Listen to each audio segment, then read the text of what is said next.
Hi అండి అందరికీ.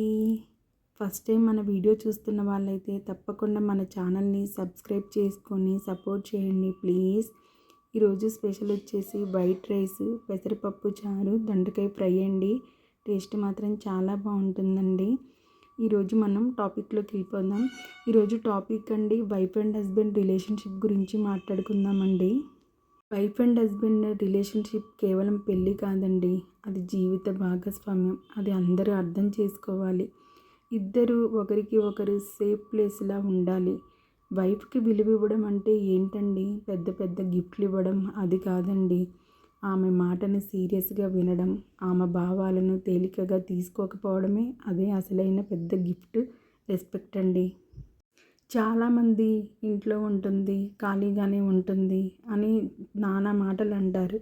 కానీ అసలు ఇంట్లో ఉండి ఖాళీగా ఎక్కడ ఉంటుందండి? ఆమె చేసే ప్రతి పనిలో ఒక రెస్పాన్సిబిలిటీ ఉంటుంది. ఒక బాధ్యతగా తీసుకొని మరి అన్నీ సక్రమంగా చేస్తుంది.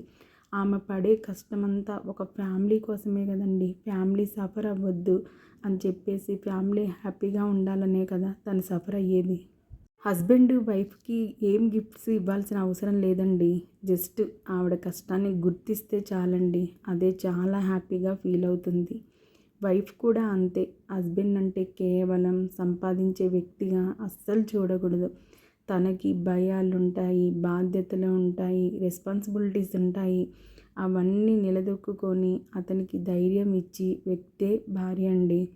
అయితే లేడీస్లో మిస్టేక్ ఉంటుంది, జెంట్స్లో కూడా మిస్టేక్ ఉంటుందండి. ఆ మిస్టేక్స్ అనేది కూర్చొని మాట్లాడుకోవాలి తప్ప పిల్లల ముందు అనవసరంగా పెద్ద పెద్ద గొడవలు పడుతూ వాటిని అస్సలు ఇష్యూ చేసుకోకూడదండి.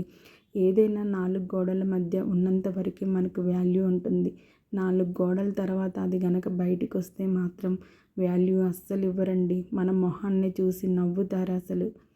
ఏదో ఇద్దరు ఇంట్లోనే కూర్చొని మాట్లాడుకొని ఆ ప్రాబ్లం అక్కడికే సాల్వ్ చేసుకుంటే అందరూ హ్యాపీగా ఉంటారు కదా. ఫ్యామిలీ కూడా ఏ సఫర్ అవ్వకుండా హ్యాపీగా ఉంటుందండి. మంచి దాంపత్యం అంటే ఏంటో తెలుసా? మాట్లాడుకునే అలవాటు ఉండాలి. కోపం వచ్చినా అవమానించే మాటలు అస్సలు ఉండకూడదు.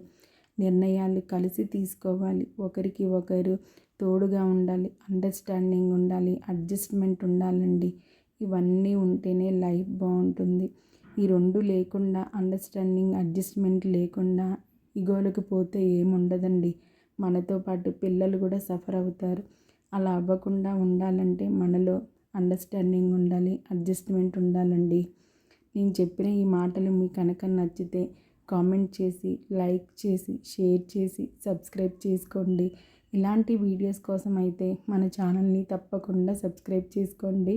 ఇంకా మంచి మంచి ఫుడ్ వీడియోస్ కూడా పెడతాను. తప్పకుండా వాచ్ చేయండి ప్లీజ్.